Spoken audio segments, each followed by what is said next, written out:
Good morning from Bishnupur.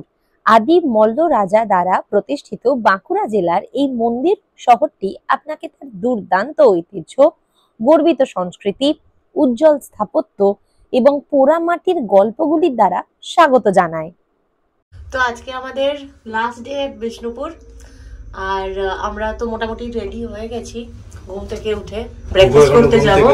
ওঠেনি, আমরা এখন ব্রেকফাস্ট করে নিচ্ছি। আমাদের টোটো বলা আছে, সাইট সিইং করাবে, করে আমরা মন্দিরে যাব। আর ব্রেকফাস্ট মানেই কিন্তু একটা ল্যাভিশ অ্যাফেয়ার। ছিল ফ্রুট জুস, মৌরি মেথির জল, তার সাথে চা কফি তো ছিলই, আর ছিল cornflakes, Chocos, bread, butter, jam, জিরা আলু, সটেড ভেজিটেবল, সসেজেস, ডিম সেদ্ধ, স্ক্র্যাম্বলড এগস, পোহা, উপমা, সাদা আলুর তরকারি, লুচি। মানে এত ওয়াইড স্প্রেড একটা ব্রেকফাস্ট। সত্যি আমরা যারা প্রত্যেকদিন ঘুম থেকে উঠে অফিসে দৌড়াই তাদের কাছে এরকম একটা ব্রেকফাস্ট মানে কিন্তু একটা ল্যাভিশ অ্যাফেয়ার, তাই না? তো আমরা মোটামুটি প্লেট সাজিয়ে এই হচ্ছে একদম খাওয়ার প্রস্তুতি নিচ্ছি। And this is exactly how our breakfast platter is looking like. এই যে ফাইনালি ওটো টোটোয় আমাদের টোটো আজকে ঘোরার জন্য ব্যাস এক্সাইটেড। আরে ভর্তি সানগ্লাস, আর এদিকে সানগ্লাস আনা হয়নি।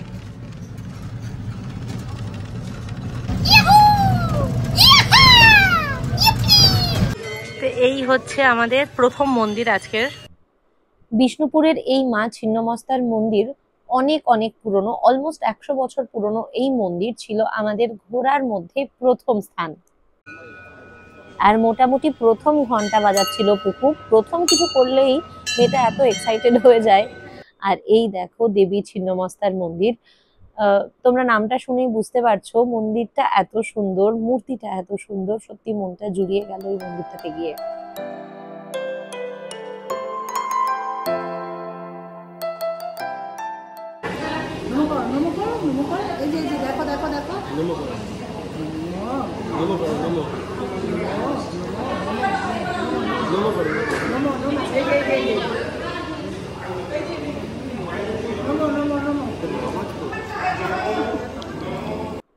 আর মন্দিরের ঠিক বাইরে এরকম অনেক প্রসাদের দোকান আছে যেখানে তোমরা নিজেদের মতন করে মন্দিরের ডালা সাজিয়ে নিতে পারবে। আর তাছাড়াও রয়েছে প্রচুর প্রচুর মাটির পুতুলের দোকান, যেখানে মাটির নানা রকমের সামগ্রী পাওয়া যায়।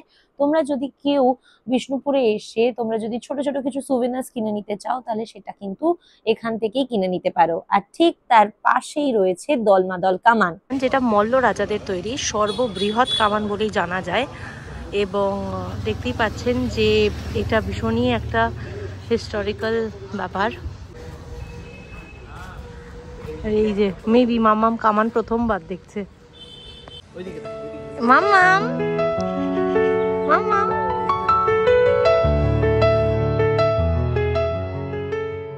আর এই হচ্ছে সেই রাস মঞ্চ।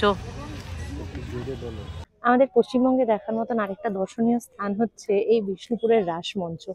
এত সুন্দর, ছোট্ট ছোট্ট পাথরের তৈরি, ইট দিয়ে তৈরি, স্ট্রাকচারটা এত সুন্দর, ল্যাটেরাইট পাথরের ওপর অবস্থিত, অসাধারণ একটা স্থাপত্য। আমাদের ইন্ডিয়ার পাশাপাশি আমাদের ওয়েস্ট বেঙ্গলেরও যে একটা অদ্ভুত সুন্দর হিস্টোরিক্যাল ব্যাকগ্রাউন্ড রয়েছে সেটা এই ছোট ছোট জায়গাগুলো দেখলেই বোঝা যায়। প্যাপারাজিতে ভর্তি একজনের জন্য, এত ফটোগ্রাফার, আর মডেল পোজই দিতে পারছে না।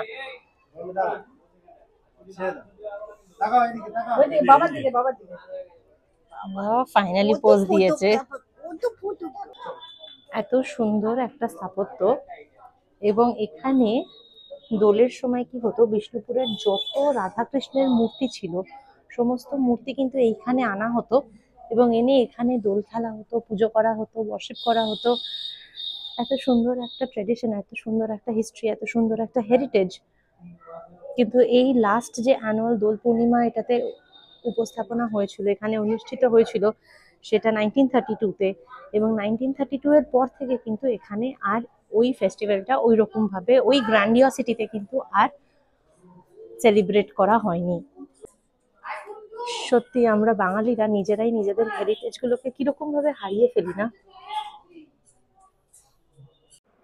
আর একজনের অবস্থা দেখো, ঘুরতে এসেও আমার ওড়না ধরে টানছে, জামা ধরে টানছে, মা মা মা মা বলেই যাচ্ছে।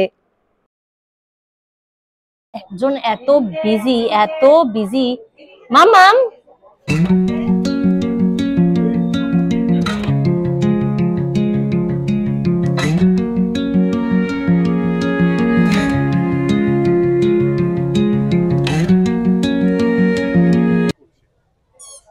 খুব ব্যস্ত, এত ব্যস্ত না একজনের, সত্যি ব্যাস ধপাস হয়ে গেল সেটাই। আমাদের আজকের ঘোরার 3 নম্বর স্থান হচ্ছে এই বিষ্ণুপুরের মদন মোহন মন্দির। এই মন্দিরেই কিন্তু এখন দোল খেলা হয় এবং সেটা ভীষণ একটা সেলিব্রেটেড ভাবে খেলা হয়।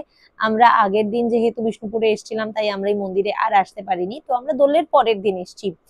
আর আমরা সত্যি খুব লাকি ছিলাম এখানে একটা খুব রেয়ার সাইট দেখতে পেয়ে। একজন তো পুরো ঘেমে চুপে স্নান হয়ে গেছে। মামাম, এই মামাম ঠিক আছিস মামাম? একটু স্পাইক করে দি, আয় একটু স্পাইক করে দি। টোটোর জার্কিং এ বেচারার আবার ঘুম পেয়ে গেছে, এমনি সকাল সকাল তুলে আনা হয়েছে মেয়েটাকে। বিষ্ণুপুরের এই মদন মোহন মন্দির পোড়ামাটির ফলকের ওপর এত সুন্দর এদের দেওয়ালে যে অলঙ্কৃত করা রয়েছে, এবং এই মন্দিরটা প্রাইমারিলি অলঙ্করণের জন্যই কিন্তু পরিচিত। এখানে তোমরা দেখো বিষ্ণুর দশাবতার থেকে শুরু করে নানা রকমের কিন্তু ছোট ছোট পোড়ামাটির রেলিক্স কিন্তু আমরা দেখতে পেলাম।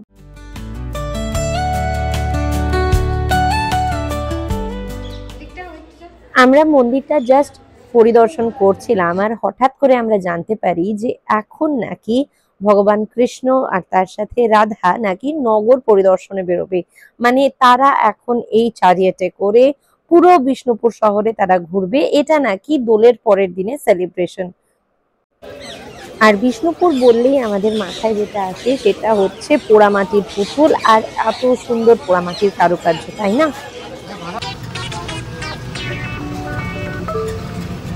সত্যি এরকম অবস্থাতেও কিন্তু মার্চ মাসে এত গরমে সত্যি মেয়েটার অবস্থা খুব খারাপ হয়ে গেছিল। পাথর দরজা, সত্যি আমাদের ওয়েস্ট বেঙ্গলে কত কি আছে।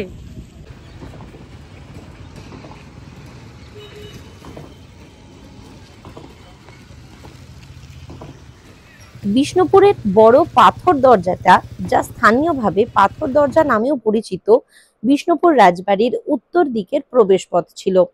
এটি মল্ল রাজা বীর সিংহ দ্বারা নির্মিত হয়েছিল এবং এটিকে বিষ্ণুপুরের একটি গুরুত্বপূর্ণ স্থাপত্য নিদর্শন হিসেবেও কিন্তু মানা হয়। যারা ইতিহাস প্রেমী, যাদের ইতিহাস বইয়ের এই ছোট্ট ছোট্ট স্থানগুলো নিজের চোখে দেখতে ভালো লাগে, তাদের জন্য বিষ্ণুপুর সত্যি একটা খুব সুন্দর জায়গা।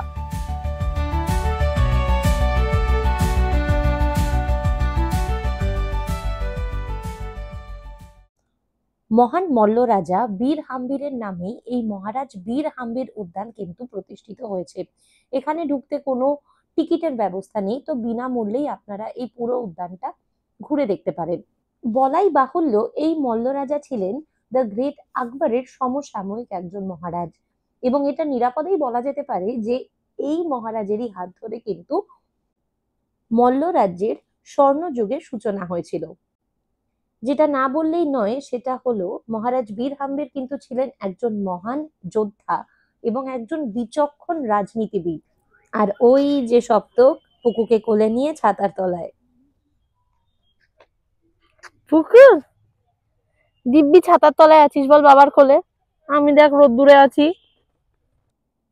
এই মন্দিরের ভেতর আপনারা দেখতে পাবেন তুলসী মঞ্চ, নাট মঞ্চ, স্মৃতিস্তম্ভ, আর এখানে শিশুরা খেলাধুলা করে। এখানে বহু ছবি প্রেমী, বহু কলা প্রেমী বসে ছবি আঁকেন, ছবি তোলেন, এবং জায়গাটা সত্যি খুব সুন্দর। কি অবস্থা দেখো, আমি যে স্ক্রিনে কি রেকর্ড করছি কি না রেকর্ড করছি আমি কিচ্ছু বুঝতে পারছি না, বিকজ আমি স্ক্রিন তো কিছু দেখতেই পাচ্ছি না, এত রোদ্দুরের তেজ। তাও জাস্ট রেকর্ড করে রাখছি অ্যাজ আ মেমোরি।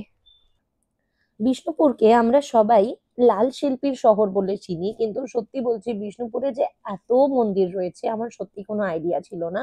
আমরা রাসমঞ্চের কথা সকলেই জানি, কিন্তু এটা হচ্ছে রাধেশ্যাম মন্দির, একটা প্রাচীন স্থাপত্য মন্দির। এটাও কিন্তু ন্যাশনাল হেরিটেজ অফ ইন্ডিয়ার আন্ডারেই পড়ে।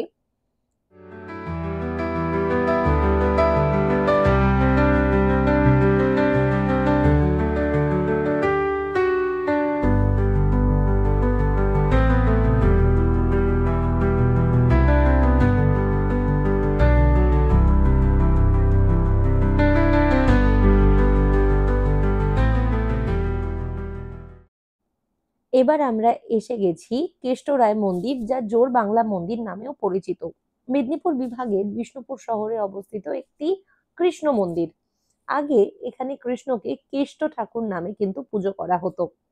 শিলালিপির ফলক অনুসারে মন্দিরটি মল্লভূম রাজ্যের রাজা রঘুনাথ সিংহের দ্বারা প্রতিষ্ঠিত হয়েছিল।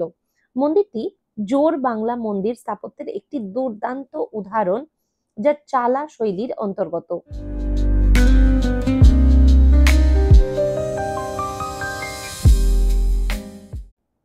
সত্যি ঘুরতে কিন্তু আমাদের খুবই ভালো লাগছিল আর মজাও হচ্ছিল, কিন্তু গরমে অবস্থা নাজেহাল হয়ে যাচ্ছিল, মেয়েটাও খুব কষ্ট পাচ্ছিল। তো আমরা ফাইনালি এরকম একটা ডাব দেখে, কিন্তু ডাবওয়ালা দেখে আমরা ডাব খেতে আরম্ভ করি। আর একদম বাবাই ইজ ইন অ্যাকশন।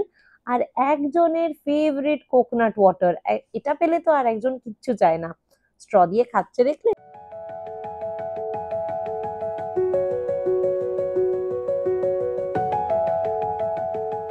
একটা মন্দির, টেরাকোটা মন্দির, এটা best example of terracotta temple. আচ্ছা, আপনি তাকান এতে, এই মন্দিরের যে এই যে শপিং রুম, এটা বাংলা স্থাপত্য, তার দিকে যে চারটা চার রয়েছে উড়িষ্যা স্থাপত্য, আর মধ্যেখানে অক্টাগন বা ইসলামিক স্থাপত্য। সেই জন্য এটাকে চলতি ভাষায় আমরা পঞ্চরত্ন মন্দির বলে থাকি। অ্যাকচুয়ালি নাম শ্যামরাই টেম্পল। এটা বীরহাম্বীরের ছেলে রঘুনাথ সিং রাজা 1643 খ্রিস্টাব্দে তৈরি করেছিলেন।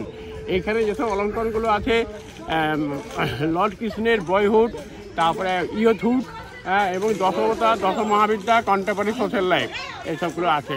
এগুলো প্রথমত মোল্ড করেছে কাঠে, তারপরে ক্লেটা দিয়েছে, বারকে দেখতে ঠিক আছে কি না, শুকিয়ে বেকিং করে তারপরে সেট করেছে। এবং তখন সিমেন্ট আসে না, তখন লাইম পাস্তা চুন সুরকি দিয়ে এটা জাম করা। তো এই আমরা এখন বসে লাঞ্চ করছি। ঈশানি আমার প্লেট, আমি নিয়েছি চিকেন বিরিয়ানি, আর ঈশানি নিয়েছে মিক্সড ফ্রাইড রাইস, আর পুকুর জন্য একটুখানি ঘি ভাত নেওয়া হয়েছিল। মামাম ভাল লাগছে?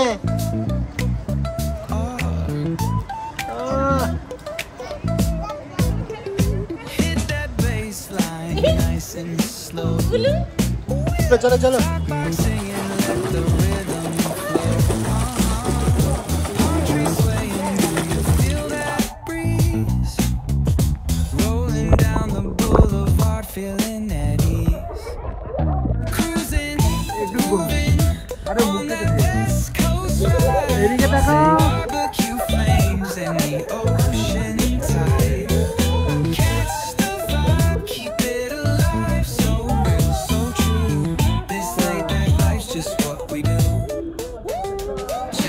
Cookout, grab a plate. Got ribs, got wings, I just can't wait. Talk smack with the homies, laugh till we cry. তো আমাদের পুলের মজা করা তো তোমরা দেখলে, পুকু কি লেভেলে এনজয় করেছে। তো এখন দিস ইজ মাই আউটফিট। আমরা বিকেলে ঘুরতে বেরোচ্ছি। কাদের সাথে ঘুরতে বেরোচ্ছি একটা কমপ্লিট সারপ্রাইজ রয়েছে, তো স্টে টিউনড। আমরা উদ্ধার করি যে আমাদের ঠিক পাশের হোটেলেই মৌমিতাদিরা ছিল। মৌমিতাদির পুরো ফ্যামিলি, তার গ্রুপ, মৌমিতাদির মেয়ে সোহমদা, সুদীপ্তাদি, তাদের মেয়ে, সবাই মিলে আমরা তারপরে গেলাম পোড়ামাটির হাটে।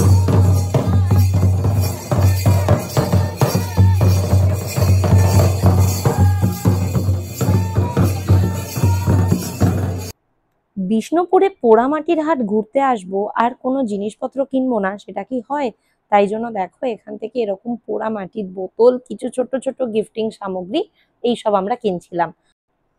আর মেলা ঘুরতে আসবো, সবাই মিলে একসাথে আনন্দ করব, আর পাঁপড় ভাজা খাবো না সেটা তো পসিবলই না। তো এই পাঁপড় ভাজা খেয়ে আমরা সবাই গেছিলাম তাঁতিপাড়ায়। এখানে সব ঘরে ঘরে এরকম তাঁত বোনা হয়, এবং বোনা তাঁত দিয়ে বিভিন্ন ধরনের শাড়ি, ওড়না কিন্তু ওরা সেল করে। আর এমন ভাবেই তাঁতিদের বাড়িতে কিন্তু সারাক্ষণ তাঁত চলতে থাকে। আমরা এই জন্যই কিন্তু নানা রকমের সামগ্রী, শাড়ি, সিল্কের নানা আইটেম কিন্তু আমরা বিষ্ণুপুরের জিনিস আমরা সব জায়গায় এখান থেকে কিন্তু সাপ্লাই পেয়ে যাই।